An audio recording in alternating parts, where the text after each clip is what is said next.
Next question जो हमारे पास है यूपी बोर्ड के पॉइंट ऑफ व्यू से काफ़ी इंपॉर्टेंट है। वैसे तो सभी बोर्ड एग्जाम्स में आता है, लेकिन यूपी बोर्ड में इस तरह के क्वेश्चन काफ़ी ज़्यादा पूछे जाते हैं, कई बार पूछा भी जा चुका है। क्वेश्चन है एक यूरेनियम 92238 परमाणु अल्फा कण उत्सर्जित करता है।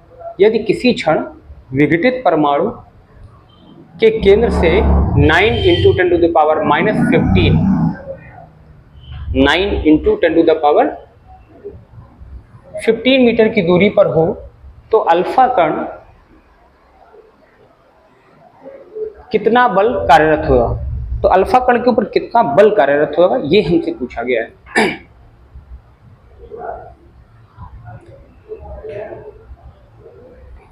क्वेश्चन को एक बार फिर से रिपीट कर दे।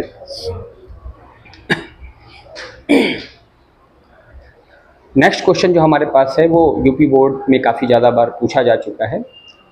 क्वेश्चन ये है कि एक यूरेनियम 92238 परमाणु अल्फा कण उत्सर्जित करता है। यदि किसी क्षण अल्फा कण विघटित परमाणु के केंद्र से 9 × 10⁻⁻15 मीटर की दूरी पर हो तो अल्फा कण पर कितना बल कार्यरत होगा। और गिवन जो डेटा है वो हमने लिख रखा है, वो आपके काम आ जाएगा जो डेटा आपको गिवन है।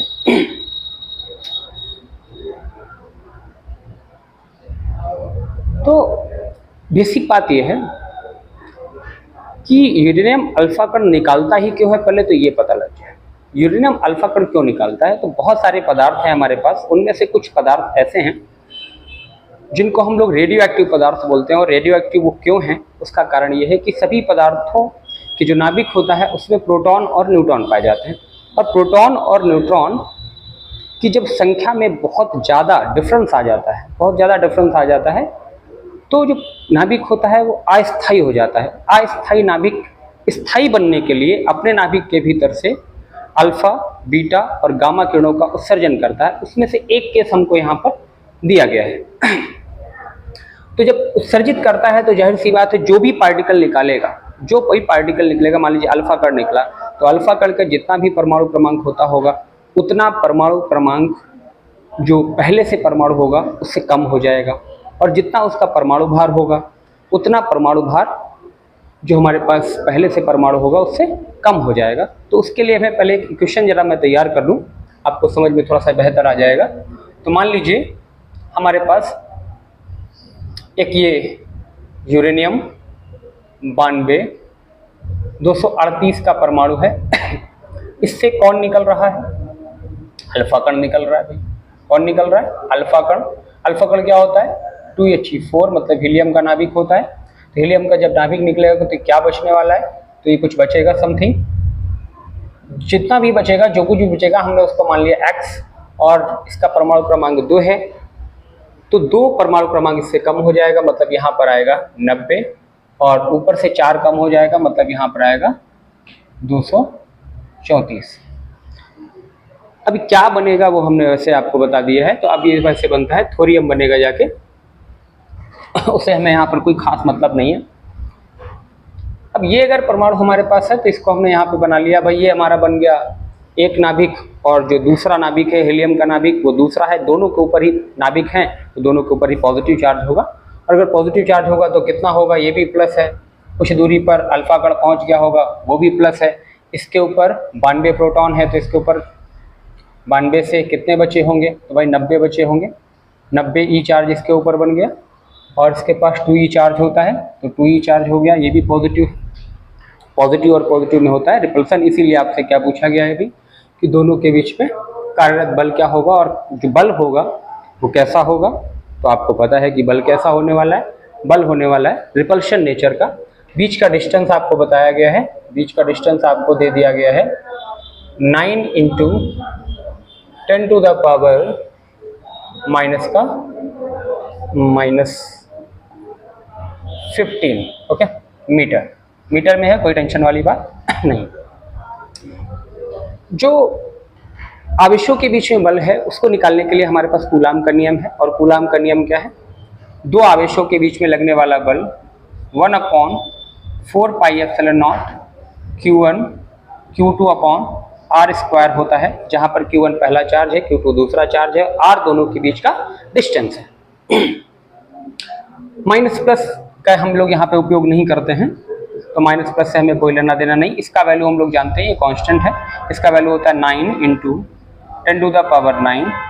Q1 मतलब पहला चार्ज कितना है 90E है, दूसरा चार्ज कितना है 2E है, अपॉन बीच का डिस्टेंस कितना है, तो बीच का डिस्टेंस है आपके पास 9 इंटू 10⁻⁻15। स्क्वायर है, स्क्वायर को हम 2 बार लिख लें तो कोई बुराई नहीं है, तो 2 बार लिख ले रहे हैं। 9 इंटू 10⁻⁻15 2 बार लिख लिया, थोड़ा सा कैलकुलेशन में आसानी हो जाएगी। ये 9 से ये 9 कैंसिल आउट हो जाएगा, 9 से इसको भी काट दीजिए, 10 बार में गया। ओके, तो ये आपका आ जाएगा 9 और 1, इसको इसके साथ में कंबाइन कर दीजिए, तो घाते हो गई 10 की घाते 10। और ई का वैल्यू आप यहाँ पे पुट कीजिए जरा। ई का वैल्यू होता है 1.6 इंटू 10⁻⁻19। और यहाँ पर भी ई का वैल्यू 2 हम लोग लिख ले रहे हैं फिलहाल, 1.6 इंटू 10⁻⁻19। ओके, नीचे 15 और 15 घाते हो गई 30, माइनस की 30। थोड़ा इधर कर रहे हैं, कैलकुलेशन करेंगे। तो ये क्या आ गया आपके पास 16 दूनी, इसको 32 कर दीजिए, 32। एक अंक के बाद दशमलव है, एक अंक के बाद दशमलव लगा दिया, और 1.6 ये बच रहा है, इसको भी लिख दिया हमने यहाँ पे। 16 दूनी 32, 32 में 1.6 और मल्टीप्लाई हो जाएगा, वो आपके पास है।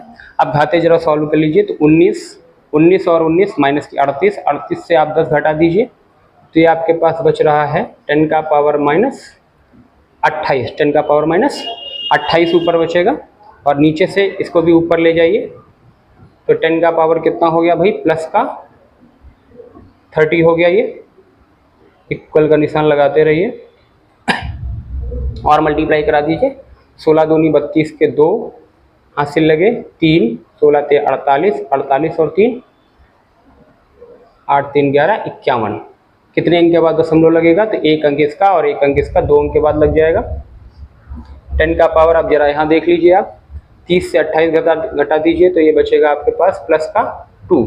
प्लस का 2 का मतलब क्या है इसका, तो 5.12 गुणा, इसको क्या हम लोग 100 लिख सकते हैं, सिंपल सी बात है। अगर आप थोड़ा सा समझ रहे हो तो 100 का मल्टीप्लाई कराएंगे, दोनों दशमलव हट जाएंगे, तो 512 न्यूटन।